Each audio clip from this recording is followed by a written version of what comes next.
You might have noticed something a little bit odd here on the page, which is that some of the elements are actually okay with being right next to each other, like the A tag and the image tag, whereas each of the headings actually are each down right below each other. So you might be wondering, why is this happening?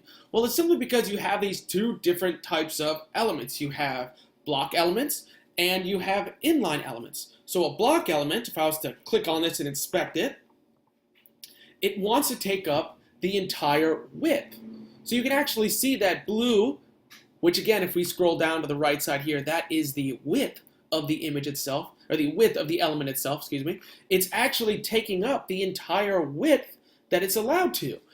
So if we scroll down here, the user agent style sheet says this is a block element, whereas these two elements are both inline. So they take up whatever they're allowed to take up, and all the inline elements next to it just naturally fit together. Now there's a couple things you can do, like let's say you actually want everything to be a block element. You could do that. You just come here, change it to display block. You just have to change the one, and then the second one is still inline, so if something, if you put another image right next to Goku, it would still line up right nice and right next to it.